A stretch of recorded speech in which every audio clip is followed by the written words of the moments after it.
Hey, How how's are it going? you? Good. I'm How are good. you? Doing good. Let me just adjust my camera and volume and everything. Okay, cool. Can you hear me okay? Yes, we can hear Okay, you. We can see you. That's awesome. okay. Cool. Well, I am excited for this. How are you doing today? All good.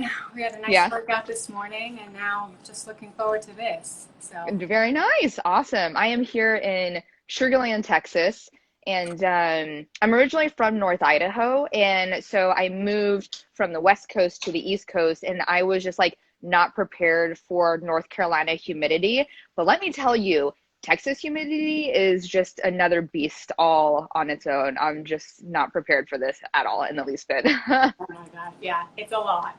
So, I obviously found you off YouTube.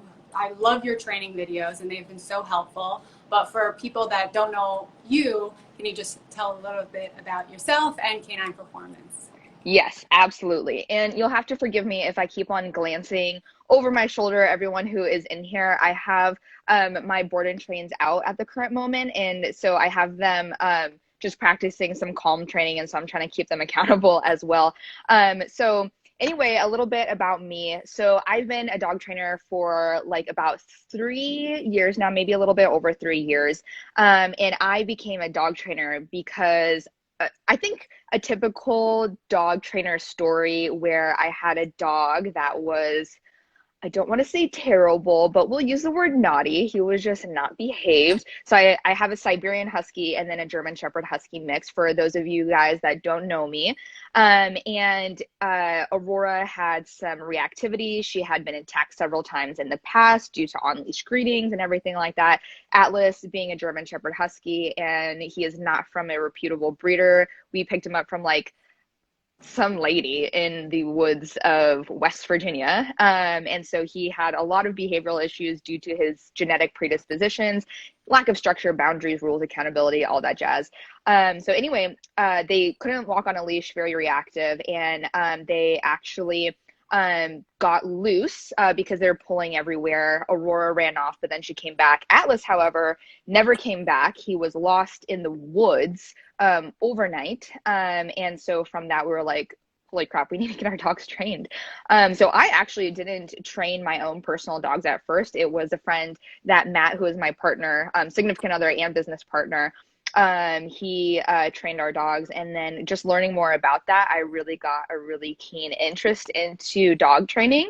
Yeah, I was working in the corporate world, but it was always like this like dream of mine to be able to stop the 9 to 5, or where I worked 8 to 6 hustle, and be able to just kind of be my own boss and work with dogs. It was something that I just seemed to have a knack for. So we started Canine Performance a year ago, well, a little over a year ago. It was July.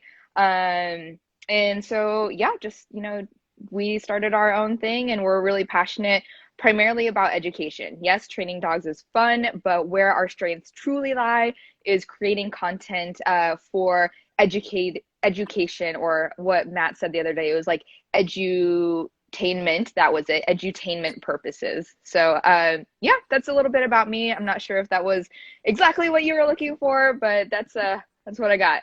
That was perfect. I mean, I so respect you in that, and I think that's so cool, and I love what you guys are doing. So, bravo to you Well, guys. thank you very much. And yeah, I can't remember how I had actually found your account. Maybe it was actually because you had liked some of our videos or like something like that. But I was like looking at all of your stuff. I was like, oh, she is so awesome. Like she is filling a part of the industry that I don't particularly enjoy doing. So I think that as trainers, we all kind of and are you do you primarily work with just like your own dog? Have you worked with dogs in the past? Like, fill me a little bit on your story of like how you got into this space.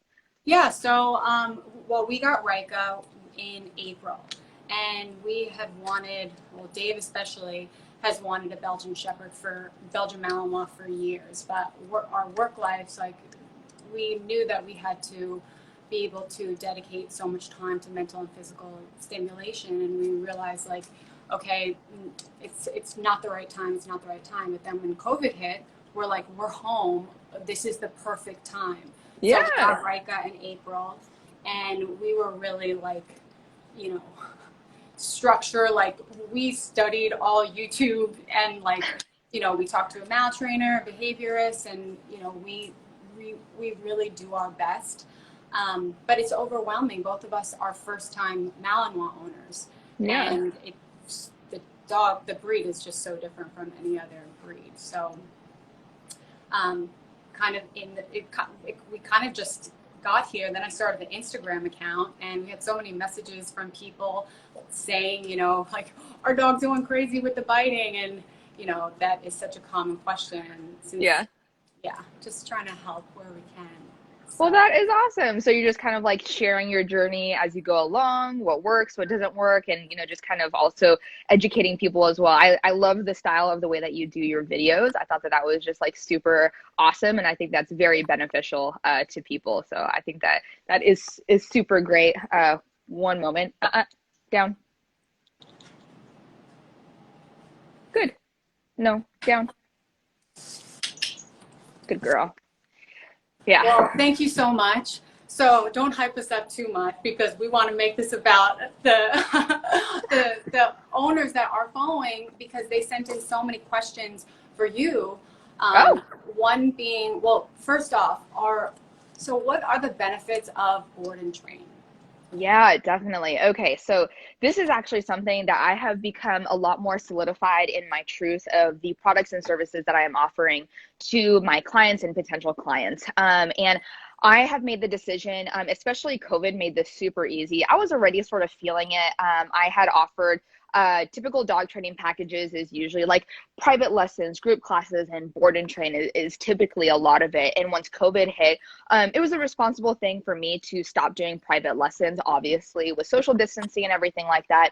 But as you know, even when I was doing private lessons, what I realized was that it was kind of a disservice to owners, truly, because in an hour, typically an hour-long session, I had to educate the owners, and then the owners had to take that information and knowledge and then apply it to a living, breathing creature, and, you know, try and, you know, have the same cadence and nuances and understanding and timing and motivators that me as a trainer has. And so I've made the decision to go just with board and train. So the benefit of doing a board and train is that it removes the dog out of the environment. And you know, a dog's behavior is really a product of the environment that they are in. Most of the time, it is a lack of boundary, structure, rules, accountability. And also, if you're, what I have found is that a lot of the times owners themselves are a part of the problem. They are a conditioned reinforcer of some sort for things like reactivity or aggression or resource guarding or anxiety and a lot of these different things. So removing the dog from that environment in their home, placing it into a new environment that has a lot of structure, boundaries, rules, accountability, a lot of clarity, and just really meeting the needs of the dog in a really good, structured, healthy environment. But then also just fulfilling the dog in ways that they really need, having proper play, having enrichment, all of these different things that I can provide to the dog to not just, you know, have them perform, you know, obedience command physically, but then also like really help them in a mental state of mind. I almost kind of feel like a dog therapist to some point. I'm really helping with those mental health needs that so many dogs need. And so that's really the just the huge benefit of having a board and train, that your dog is like with a professional, especially if you do a board and train. Like for me, I don't have a big facility. I did have a facility at some point, and we actually scaled it back to just being me at the home and only taking on, you know, 2 to 4 dogs at any given point in time, depending on the issues that we're working on. So that way they get that really one-on-one time. And it's not like a huge facility where I got my reps in at a big facility and there was like 40 other dogs, and it was like so stressful, and there was barking all the time and unintentional fights happening and everything. And I was like, that's not really the dream that I have for my business. So yeah, hopefully that answers the question a little bit. Yeah, definitely. So is the board and train program 2 weeks? It really depends on what it is that the owners are looking for. So we have a 1, 2, or 3 week board and train, just depending on the needs of the dog. And we have essentially explained it to people that are interested in our services, of you can trade your time for money or money for time. So if you do a 1 week, there's only so much that you can really teach a dog in that amount of time. You can't force a lot, to have them have this like really sharp obedience and work on all these things. So it's mostly like loose leash walking and calm training. So I have duration climb, or for those of you out there, place, if you use that. And then removing some problem behaviors. The 2 weeks is, if you want your sit stay, your down stay, short distance recall, loose leash walking, calm training, removing problem behaviors. And then 3 weeks is more for behavior modification. And also if you want to start going towards like off leash obedience.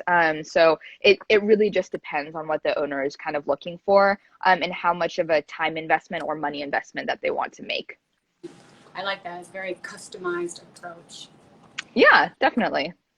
So what happens after the dog finishes the board and train and then goes back to the home?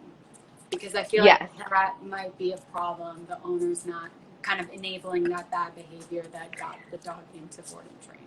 Yeah, for sure. And, that's the part that I think that has made our board and train program very successful, is that because I'm very into education. Like that is my shtick. Like I want to educate people in a way that is easily digestible, but then also easy to follow through on a long-term basis. And so, having the turnover session, I usually have about 45 minutes to an hour that I sit down, I have a whiteboard, and I educate the owner on everything: timing, motivation, consistency, clear communication, relationship, everything about the e-collar, everything about the prong collar, self-reinforcing behaviors, how dogs learn, like operant versus classical conditioning, like all those different things. I sit the owner down and I give them like the brass tacks of it all. And should they want to learn even more and on a deeper level, I have all of that education that I can provide to them.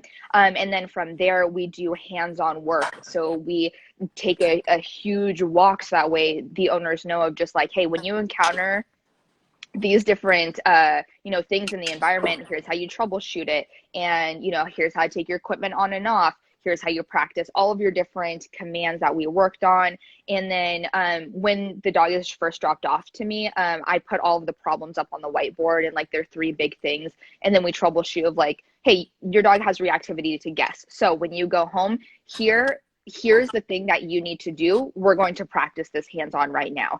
And then all of my clients get free lifetime access to my online training platform. They go home with a huge go home packet that's about 30 pages long that has all of the things that we talked about at the go home session, so they can always refer back to that. And then of course everything is in my online training platform as well, that they want to learn. So it's pretty robust. It's kind of overwhelming, but I make sure that when my clients leave, they feel very, very confident that they can go home and live the best life possible with their dog, which is kind of like our mantra that we have. Mm-hmm. Well, that's great. It's not like, all right, c'est la vie, good luck, guys. Yeah, definitely. And when I worked with at a big facility before, it did kind of seem that way, of just like, here's an hour of time and like here's your e-collar, and then it kind of just like stopped there. And for me, I realized like it's really hard to stay dedicated to a process when you don't understand why you are doing the things that you do. I find that extremely important to me. And I know it's not super important to a lot of people, but that's where, being my own business owner, I can pick and choose my clients. If I can sense that this client doesn't want to know the whys, they're just like, my dog does these things, fix it. And I'm just like, here's my online training platform. Like, thank you for the interest, but I don't think that you're a really great fit. If someone comes to me and was like, hey, like my dog's having all these problems, I know that I need to change my lifestyle, I would really love to learn more, and I start to educate them and they start asking questions, and I'm like, okay, yes, you are the client for me. I think that we will be a good fit together. So yeah. Awesome. So this is a question from Tina, and it's actually a good transition because the majority of our followers actually train themselves and don't do board and train. So Tina is asking, is there anything you would recommend to avoid teaching yourself as a dog owner, and definitely refer to a pro for advice? Yes, anything that has to do with behavioral modification, I do strongly recommend that people do not try and handle that. So severe resource guarding, aggression, and really severe reactivity. There are some levels to reactivity I think that you can handle on your own, but really having an understanding of those different things, especially because the way that I help troubleshoot a lot of those different issues that the owner and the dog have is utilizing tools such as prong collars and e-collars, and you can really exacerbate those problems and make them excessively worse if you do not have an understanding of why the behavior is manifesting itself in the dog, but then also how to use those tools. So a lot of people ask on Instagram DMs or in email or anything like that of like, hey, what e-collar do you recommend? And I'm actually very hesitant to really say what brand, because I think that you can do that at home, but it requires a deep level of understanding of how to utilize those tools. No, down. Makes sense. Safety. Good girl. So behavioral modification, and then I think that you can use tools at home, but you need to have an understanding of that, and that's what drove my passion for building my online training platform, is because there was like this need that needed to be met in the industry of so many people do not have $3,000 to send their dog to a board and train, or they don't have anyone nearby that they trust, or those different things are not readily available in the country that they live in, and so that's what really drove my passion for building this online platform, is that, hey, you can learn how to use these tools at home, and it's in an affordable way that if you're at home and you're really struggling with your dog, you're going to be able to use these tools that are very, very powerful if used correctly. Okay, awesome. So I did a little questionnaire, and some people filled out questions. So this is a question from Reggie White, Mondo and Caradoon, and Miss J. How do you build puppy confidence with other people and other dogs? Their dogs are barking at other people and other dogs. Help. Yeah, definitely. So for me, it's a lot of engagement.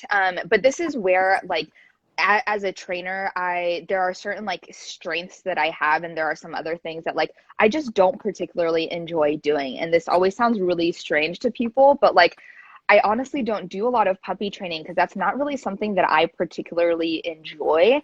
I kind of enjoy more of like either your really rambunctious dogs that are like a year to 5 years old. Like that's where like I see a dog like that, I'm like, oh yeah, awesome. But anyway, to answer the question, so a lot of engagement work with that. So if the dog is really fearful and insecure, I want to give the dog something else to focus on instead of just being in their own head and really having this negative feedback loop of like, oh my god, oh my god, oh my god, all these different things are happening, and they're like really focusing on things in the environment and then reacting to those things in the environment. So a lot of engagement and building a lot of motivation to interact with the handler, with the owner. So a lot of leash pressure work with just a slip lead, a lot of food luring, and a lot of motivation built in there, and making those sessions really, really short, getting the puppy up and over a lot of different things, and finding a lot of enrichment in the environment. So I remember probably just like a year ago working like with this really, really fearful puppy. And one of the things that really helped the puppy the most was to go out into have a park nearby my home, and we did some engagement work, and then luckily the dog was pretty food motivated, but we did some enrichment work where we actually threw some high value treats into the grass, and it was kind of like nature's snuffle mat, and it was something that the puppy was able to be out in the environment, hear, smell, see all these different things that were happening, but then get that positive reinforcement from the environment, have some enrichment, have some play, and all those different things. So there's a lot of different ways that you can go about doing it, but those are some of the go-to things that I do as a trainer. Okay, awesome. And then Vicar, the Belgian Malinois, asks, when should you start introducing new tricks or commands? If it comes to like, I'm assuming people are talking about puppies. Yeah. And I think so. And for me, I think that it's one of those things that you should start working on a lot of those different things as soon as your puppy comes home. I think that training those different things, it doesn't have to be sharp, and you shouldn't have to expect like a lot of duration or like reliability and commands from puppies.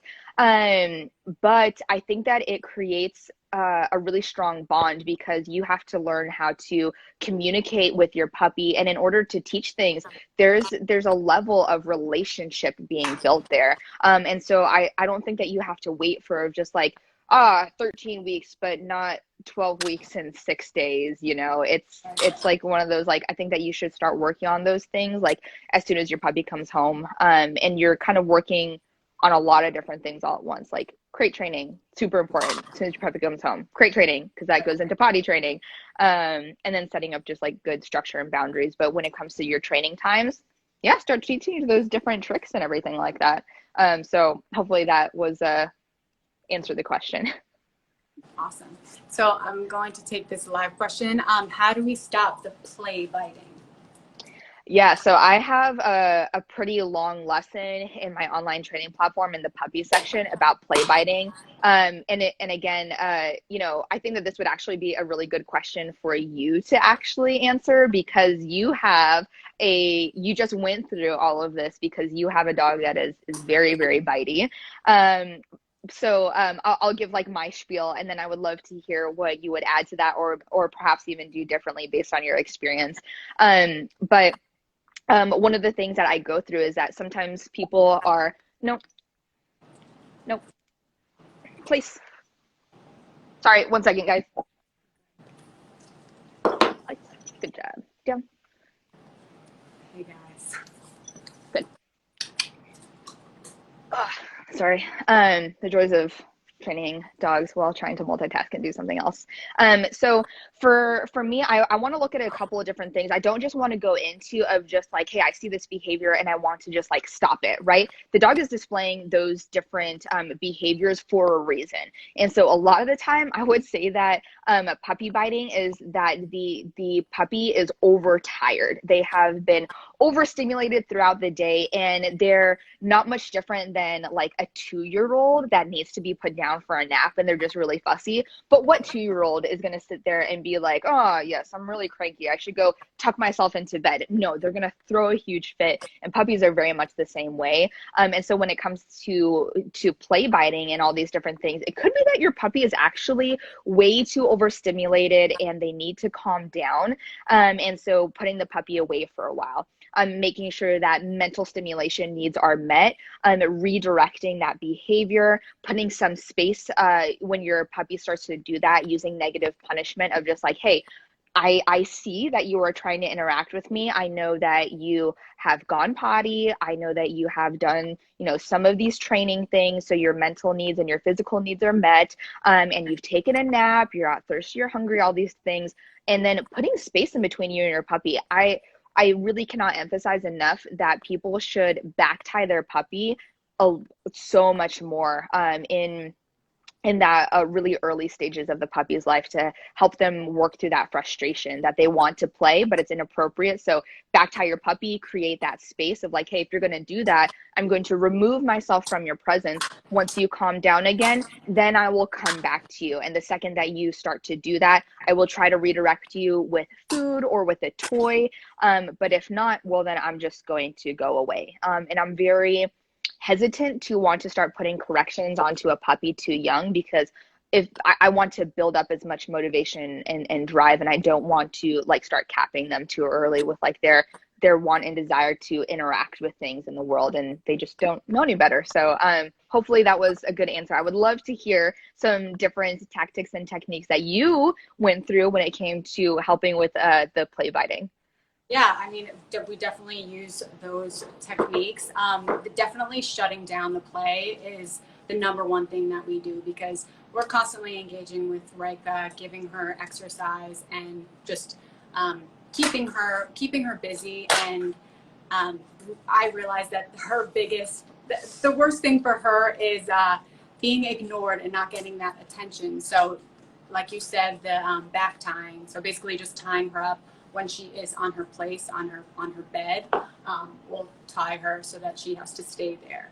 And, you know, she tries getting off because it's a little bit longer, so she can actually get off her place. And then we'll say place, and she'll go on her place, and then she'll wait there, and she'll kind of work out her frustration, you know, get off the bed and go back and forth. And then she'll eventually plop down and she'll get it. Yeah. So it's definitely just a learning that behavior isn't acceptable. And then also teaching her the gentle command, which has been awesome for us because she was so bitey, and like my hands were all cut up. Like it was just a nightmare. So the big thing, like in the beginning, was teeth don't touch flesh. Like, Yeah. like you, like lick, like this, that is what we want. Be gentle, be gentle. So, yeah, when she would bite, you know, it was just, Landy taught us this, the kind of yelp, or I'll also just say, no bite, bad girl, no bite. And I, Yeah. you know, stand up tall and let her know, like, that's just not acceptable. Yeah. And for, you know, for as much positive reinforcement as we do, we also do give that negative feedback to her, because I find that she wants to please and she wants to do the right thing. So giving her, like, basically telling her, like, no, that's bad. She's like, Yeah. oh, okay, mom doesn't want me to do that. I won't do that. And like, yeah, sure, she can be stubborn and like fight me on that, but at least she knows, like, oh, well, yeah, I shouldn't be biting. Like, I should be licking. And so, yeah, I think just teaching her good behavior and bad has been really, really important. And saying, no, that's not what we want when she, Yeah. when she does bite. And also just being really consistent with that too. Sometimes I find that people with like puppies, they have a level of tenacity that is just, it's actually kind of admirable a lot of the time, of just like how persistent a puppy will be in certain behaviors, and especially with biting too. Like if a puppy is in a mood to bite, puppy's gonna find something to bite. And Yeah. so just being like, hey, no matter how many times that you present this behavior, I'm always going to tell you, hey, that's not acceptable to do. And either if that means putting you into your X pen, putting you into a crate, putting you on place and back tying you there, you know, whatever it may be, that you are just never going to be able to be reinforced in that behavior. And then hopefully, if you are consistent enough, that behavior will be extinguished, and then the puppy will just no longer want to do it. So yeah, really good question to whoever asked that, because I think that that's like one of the biggest problems when it comes to puppy ownership is the biting. Yes, definitely. Let's see. Yeah, okay, timeouts have worked a charm for us as too. You should try it again. Let's see. All right. All right, it's 12:30 now. I usually like to keep these for just 30 minutes long. Whoever has a question, ask away. We only have Natalie for a limited time, so comment so we can answer it. Can we work with you from Australia? Yes, absolutely. I actually have a huge list of clients that I work with virtually. Currently, right now, I have been taking a break from virtual training sessions just because everything has been super crazy. So I will be opening back up my availability for international clients again in mid-September. I just have to kind of like give myself just a little bit of a break. But yeah, definitely, for sure. So I have a link in my bio for virtual training sessions, and I will be turning those back on again, and I'll be announcing when I'm going to be opening up availability for international clientele in about mid-September. Awesome. Okay, so this is a question from Diesel, the Collie, and Malamute. Building tug drive enough to use it as a reward. Funny you should say that. I can't remember if you are a part of the online training platform, but if you are, I just wrote up a new lesson of how to start. Oh, wait, no, I actually already published it, of how to start building enough play drive with your dog to start utilizing that as a reward. So if you want to have like a really in-depth answer, it's a pretty long lesson. Go check that out in the platform. But to give kind of just like a brief high-level overview, for one, you need to restrict access, free access to all of the different rewards. Value is directly related to scarcity. And so if the toys are always out, if you try to use that that as a reward. Your dog's like, money grows on trees. I don't really care about it, right? So create that scarcity first to increase that value. And then the other thing is that keep the session super, super short. When Atlas used to have zero toy drive whatsoever, I would literally play with him for like 30 seconds. Like that's how long it was. And from there, I would slowly start to increase it. But the biggest thing is that you need to play dead squirrel, live squirrel with your dog. Squirrels do not jump into your dog's mouth. And that's the number one mistake that I always see with people that want to build up toy drive with their dog is they're like, take it. And they're like shoving the toy at the dog. And the dog's like, oh, I don't want this, right? And so you want to move the toy quickly away from the dog, almost mimicking like it is a live squirrel. And then when you want the toy back for your turn to possess it, then having the toy go dead, holding it still. As soon as the dog releases, then having the toy come back to life and moving it quickly away from them. Almost like you're actually playing with a cat. Like if you have like a piece of string and you move it really quickly away from a cat, that's kind of what I think about whenever I work with building up a toy drive.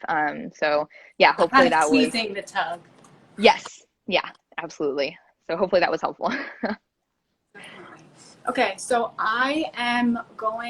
let's end this session, and also can you tell everyone where they can follow you, sign up for your online training course? Yeah, absolutely. So you guys can follow me on YouTube. It's just search Natalie Dobkins or Canine Performance. Instagram, obviously, Canine, CANINE_performance. Facebook, also the same thing as well. Surprise.